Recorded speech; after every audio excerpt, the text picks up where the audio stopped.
Are you? My name is Shahid Irshad. आज जो मैं आपके लिए स्टोरी लेके आया हूँ, एक खौफनाक कहानी।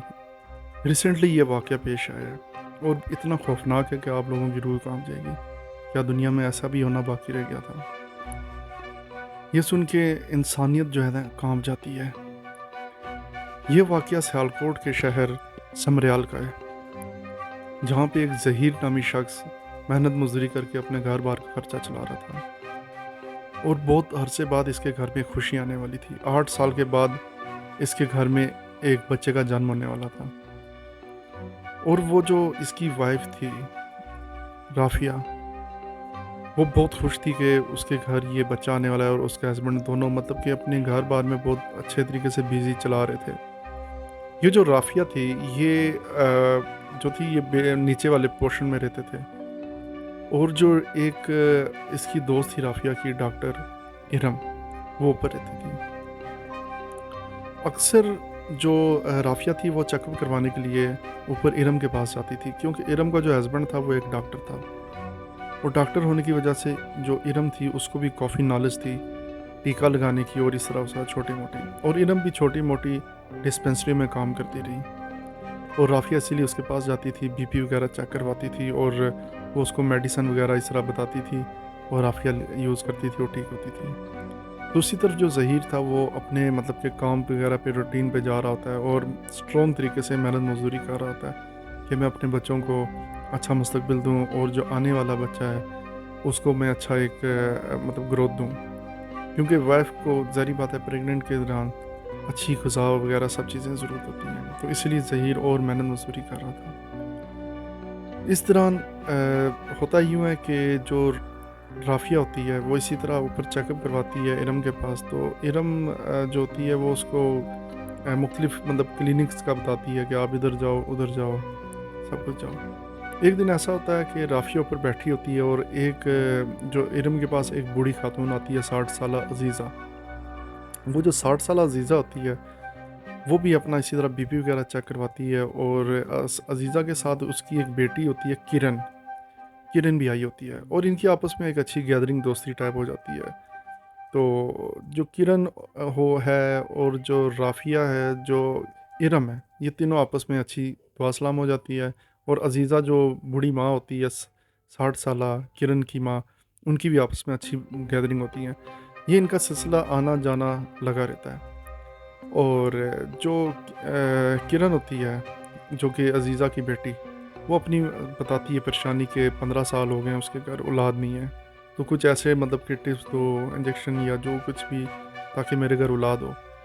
क्योंकि जो थी इरम, इरम तो डॉक्टर नहीं थी, वो एक छोटी-मोटी डिस्पेंसरी में करती रही है, वो बस टिप्स दे सकती थी, इसके अलावा कुछ भी नहीं कर सकती थी। तो ये इनके घर एक मसला था। दूसरी तरफ जो था ज़हीर, वो अपना मतलब कि उसने सँभाला हुआ था सब कुछ, वो अपना मतलब दौड़-भाग कर रहा था सब कुछ। फिर होता ये है कि एक दिन वो बूढ़ी माँ आती है उसके पास, इरम के पास, कहती है कि मेरा मसला हल करो, मेरे जो बेटी का ससुराल है वो उसको निकाल देगा, तलाक दे देगा, छोड़ देगा। वो उसके सारे ला-तलफ़ी कर देगा, क्योंकि 15 साल से तो मेरी बेटी किरण के घर कोई औलाद नहीं पैदा हुई और जो किरण है, किरण का हस्बैंड कह रहा है मैं छोड़ दूँगा या दूसरी शादी कर लूँगा, तो हमारा मुस्तकबिल बचाओ, मेरी बेटी का, कुछ भी करो बचाओ। तो अज़ीज़ा कहती है कि कहीं से कोई अगर देखो कोई बच्चा वगैरह मिल जाए छोटा, तो मैं शो करा दूँगी कि वो मेरी बेटी का बच्चा पैदा हुआ है। क्योंकि जो किरण थी उसका हस्बैंड आउट ऑफ सिटी होता था, तो लेकिन उसके ससुराल में बड़ा प्रेशर पड़ा हुआ था कि तुम बच्चा क्यों नहीं पैदा करती, ये वो ताने वगैरह सब कुछ उसको पड़ते थे। तो जो किरण और उसकी माँ बहुत प्रेशर में आके आखिर ये ये लेडी जो डॉक्टर था, इसकी बीवी जो इरम थी इसके पास आए हुए थे। तो इन्होंने सोचा कि चलो ये इन्हीं से कोई हेल्प, इस इरम से कोई हेल्प ली जाए। इरम क्या सोच विचार करके कहती है कि मुश्किल है बहुत ज़्यादा, तो मैं कहाँ से करूँ? तो वो बूढ़ी खातून होती है, वो कहती है कि जो तुम्हारे ऊपर फ्लोर से जो आती होती है ये लेडीज़, ये राफ़िया, ये भी तो प्रेग्नेंट है, इससे पूछो, है वैसे भी गरीब है ये, इससे पूछो क्या पता ये अपना बच्चा भेज दे, इसको मुँह मांगी कीमत दूँगी, उस अज़ीज़ा ने कहा ना।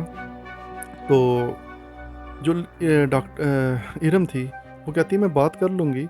इरम ने कहीं बात की भी बाद में उससे, राफ़िया से, लेकिन राफ़िया कहती है नहीं ये पॉसिबल नहीं है, 8 साल बाद मेरे घर औलाद आने वाली है।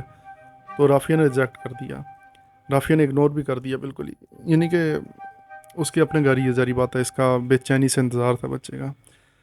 और वो जो बूढ़ी होती है अजीज़ा, उसकी नज़र जो होती है वो राफ़िया पे दबी होती है। वो इरम को कहती है कि अगर एक काम करो, मैं तुम्हें मुंह मांगे पैसे दूंगी, तुम मुझे कहीं से भी जो है ना बचा, कहीं से भी ला दो। ये बात मतलब कि जो इरम थी वो सोचने लग जाती मैं कहाँ से लेके आऊँ। खैर उनकी आपस में डिस्कस चल रही होती है। इस दौरान 1-2 दिन बीत जाते हैं। फिर एक दिन एक ट्विस्ट पैदा होता है।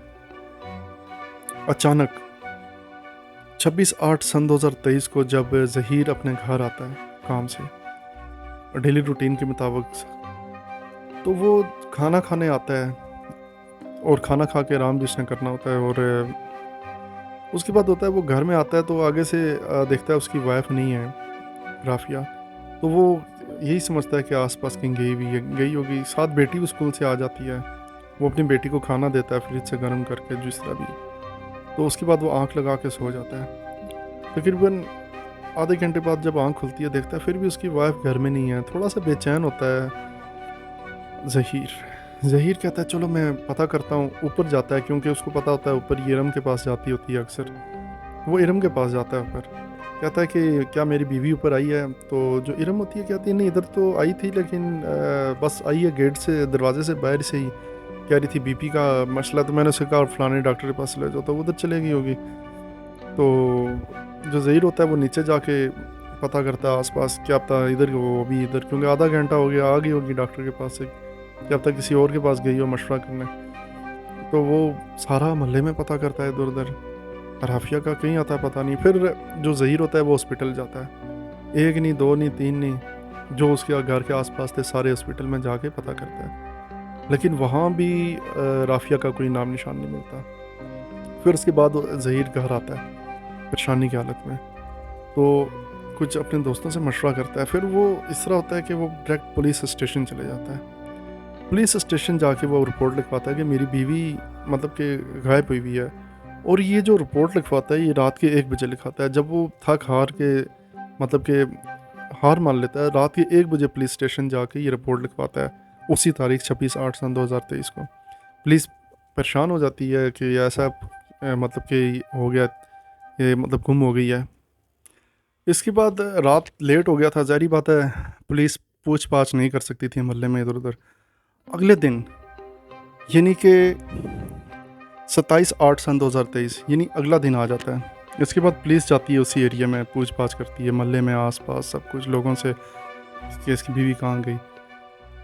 समझ नहीं आ रही थी कि पुलिस इनसे पूछती है ज़हीर से, क्या कोई लड़ाई हुई है जो आपकी बीवी राफ़िया चली गई है, क्या हुआ है? इस किस्म के मतलब कि पुलिस भी पूछना शुरू हो गई। ज़ाहिर बात है अचानक से इस तरह गायब होना एक अच्छे भले सिस्टम में परिवार का चलते हुए, तो पुलिस भी मतलब कि इन्वेस्टिगेशन में बड़ी मुश्किलात पेश आ रही थी शुरू में। वो इस तरह पूछती रही, उस राफ़िया के घर वालों से पूछा, सबसे पूछा, कहीं भी उसका पता नहीं चला। एट लास्ट पुलिस वालों को ना यही समझ आया कि हम कहीं ना कहीं से चेक करें, कोई सीसीटीवी कैमरा हो, कुछ भी हो, उस पर भी नज़र नहीं जा रही। फिर जो था पुलिस वाले इसके पास आते हैं, इरम के पास, कहते हैं तुम्हारे पास आई थी लास्ट टाइम। तो इरम ने यही बताया बीपी चेक करवाने निकल गई थी। तो फिर पुलिस वाले मायूसी से आते हैं। अचानक जो पुलिस वालों की नज़र होती है ना, वो सीसीटीवी कैमरे की तरफ जाती है। वो सीसीटीवी कैमरे में जाते हैं पुलिस वाले, उसको चेक करना शुरू हो जाते हैं, लेकिन उसमें भी कोई चीज़ नज़र नहीं आती पुलिस वालों को। वो चेक करते रहते हैं थक हार जाते हैं। तो लेकिन अचानक से एक चीज़ नज़र आती है उन्हें, मतलब काफ़ी देर बाद वो नोट करते हैं कि मतलब कि, लेकिन इस नोट करने से पहले वो ये चीज़ देखते हैं कि राफ़िया तो मतलब कि कहीं गई नहीं। राफ़िया बस हाँ ऊपर जाती है, ऊपर से नीचे, मतलब इस ऊपर जाती है लेकिन आती नहीं है। कुछ इस तरह का उन्हें गड़बड़ नज़र आती है। ऊपर जाती है ऊपर वाले स्टोरी में, लेकिन नीचे नहीं आती। बस ये उन्हें कुछ नज़र आ रहा। लेकिन फिर उन्होंने एक चीज़ देखी कि वहाँ ऊपर से ना संदूक कोई उतर रहे हैं, लोड अनलोड हो रहे हैं, मतलब आ रहे हैं संदूक। फिर ऊपर एक जा रहा है, आ रहा है। पुलिस वाले कहते हैं क्या पता इसमें कुछ हो शायद, लेकिन उसको भी पुलिस वाले इतना नहीं करते। तो लेकिन जो ज़हीर होता है ना, वो उस वीडियो को मतलब के बाद में ना, पुलिस वाले जब चले जाते हैं तो बाद में उसको देखते हैं थोड़ा-सा कि ये क्या संदूकों में कोई गड़बड़ नज़र आती है। ज़हीर पुलिस वालों को कहता है कि क्यों ना ये संदूक का हम ट्रेस करें, संदूक किधर गई है। फिर वो एट लास्ट ऐसा होता है कि संदूक के ट्रेस करते हुए वो जाते हैं, संदूक की जो लकी रक्षा है उसको ट्रेस करते हैं। उसकी ट्रेस करने के बाद वो डायरेक्ट वहाँ एक घर में जाते हैं। वो घर का जो लॉक होता है वो तोड़ते हैं, तो वहाँ एक संदूक पड़ी होती हैं, 2 बल्कि। उन संदूक को क्योंकि उन्हें शक पड़ गया था ये संदूक में कोई गड़बड़ है, शायद उसमें कुछ हो, तो पुलिस वाले और वो परमिशन लेके किसी तरीके से ना उस संदूक को अंदर से ब्रो करते हैं, तोड़ते हैं। गेट का पहले लॉक तोड़ते हैं, फिर संदूक अंदर जब देखते हैं तो वो शॉक्ड हो जाते हैं। अंदर क्या होता है? अंदर गर्दन कटी हुई लाश पड़ी होती है राफिया की, पेट चाक हुआ होता है, बच्चा गायब हुआ होता है। आप तो समझ गए होंगे सारी कहानी कहाँ से शुरू हुई और कहाँ ये ख़त्म हुई। जी हाँ, फिर आते हैं मंजर आम पे मुजरिम। फिर ये जो होती है अजीज़ा, ये बाद में पकड़ी जाती है, लेकिन इससे पहले डॉक्टर इरम के पास जाते हैं जो नकली डॉक्टर थी, इसको पकड़ लेते हैं। ये इसको पकड़ते हैं, ये फिर सारा कुछ बताती है। फिर उसके बाद क्या होता है कि बूढ़ी अजीज़ा को भी पकड़ लेते हैं। इन दोनों को पकड़ के इनके बयान लिए जाते हैं। अजीज़ा कहती है कि मेरी बेटी के फ्यूचर का मुस्तकबिल था, जिसकी वजह से मैंने ये सारा काम किया। कैसा शॉकडेबल सीन था देखिए। फिर जो इरम होती है उसने इसकी हेल्प की थी। इनके बीच में जो तय पाया था, आपको पता है, पैसे के इंसान को ऐसी लालच में धकेल देते हैं कि इंसान कुछ भी कर सकता है। और यही सीन हुआ कि जो इरम थी वो लालच में आ गई थी। इसको 2 लाख रुपए दिए गए थे, जिसकी वजह से इसने वो पेट चाक करके बच्चा जो भी है निकाल के अजीज़ा के हवाले किया। लेकिन इसका तरीक़ेकार बहुत भयानक था। इस टाइम मीडिया में बहुत शोर मचा हुआ है इस चीज़ को लेके। इसके बाद सब तरफ शोर तो मच ही गया था। फिर इसके बाद इंटेरोगेशन स्टार्ट होती है पुलिस वालों की तरफ से। इन दोनों मुजरिमों को पकड़ा जाता है। मरकज़ी मुलज़म ये दोनों थे, इरम थी और अजीज़ा थी। और जो दूसरी लेडीज़ थी जो कि किरण, वो तो भाग चुकी थी ऑलरेडी, उसे पता चल चुका था हम फंसने वाले हैं। जब इन दोनों को पकड़ा जाता है, इंटेरोगेशन के दौरान इन्होंने वो खौफनाक चीज़ बताई जिसे आप सुन के हैरान हो जाएंगे। जो इरम थी वो उसने अपने मतलब बुलाया, इसको फुसला के ऊपर बुलाया था राफिया को कि ऊपर आओ, चेक बुक करा लो। उसी दौरान जब वो ऊपर गई थी, तो ऊपर जब वो गई तो इन्होंने उसको पहले तो शरबत पिलाया, उससे वो बेहोश नहीं हुई। फिर उसके बाद ये जो इरम थी इसने उसको इंजेक्शन लगा दिया था, वो बेहोश हो गई थी राफिया बेहोश होने के बाद वो जो बूढ़ी औरत थी अजीज़ा 60 साला, उसने उसकी गर्दन पकड़ ली थी और पेट पे बैठ गई थी और वो जाग चुकी थी राफिया दोबारा इंजेक्शन के बावजूद भी।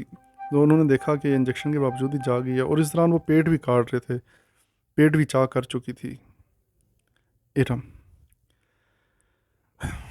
इरम ने पेट चाक करने के बाद बीच में से बच्चा निकालने की कोशिश की और वो बूढ़ी औरत ने छलांग मार के और पेट पे बैठी और इतनी देर में गर्दन भी साथ काट रही थी और पेट से खुद ही बच्चा बाहर निकला, आंतड़ियाँ में बाहर निकली और सब कुछ इस तरह बाहर बहुत खून खराबा हुआ। और उसके बाद ये जो उन्होंने बच्चा निकाला, 6 महीने का बच्चा, जो कि कभी ज़िंदा रह ही नहीं सकता इतना छोटा बच्चा, उसको उन्होंने इस बच्चे को अंतड़ियों से काट के बाहर निकाला। और इस तरह उसकी बॉडी को ठिकाने लगाने के लिए उन्होंने ये संदूक वगैरह मंगाए और उसकी मज़ीद हड्डियाँ तोड़ी, घुटने तोड़े, बाजू मोड़े ताकि वो संदूक में आ जाए। संदूक में डाल के अजीज़ा अपने घर लेके गई और मोहल्ले वालों से ये हेल्प करवाई। सारा कुछ प्लान करके ये अपने घर उधर ले गई थी। और ये इरम ने समझा कि जी बस सही है, 2 लाख मेरे पास आ गए हैं तो अब मैं खुश हूँ, फ्यूचर बन गया। और ब्लड वगैरह जो था वो साफ़ किया सब कुछ। बाद में पुलिस ने इनके घर में सारा ब्लड सिम्टम भी पाए गए, सब कुछ इरम के घर से मिल गए थे। तो एक बहुत भयानक हॉरिबल चीज़ सामने आई। एक लालच ने कैसे एक हंसते भसते घर को तबाह कर दिया। इसके बाद जो उसका शोर था ज़हीर, वो पागलों की तरह हो गया। खुशी भी गई, बीवी भी गई, जो आने वाला सब फ्यूचर तबाह हो गया। तो एक पाकिस्तान में ये इस तरह का इंसिडेंट, एक बहुत भयानक इंसिडेंट हुआ है ये अभी सियालकोट में, तो बहुत खौफनाक थी। मैं आप लोगों के लिए मज़ीद अच्छी वीडियोस लेके आता रहूँगा। आप मुझे लाइक्स, शेयर्स और कमेंट्स ज़रूर कीजिएगा ताकि मैं मज़ीद अपनी वीडियोस को इम्प्रूव और बेहतर बनाऊँ और मज़ीद अच्छी वीडियोस कलेक्ट करूँ, उन्हें आपके डेटा जो है आप तक फ़राहम करूँ। Thank you very much.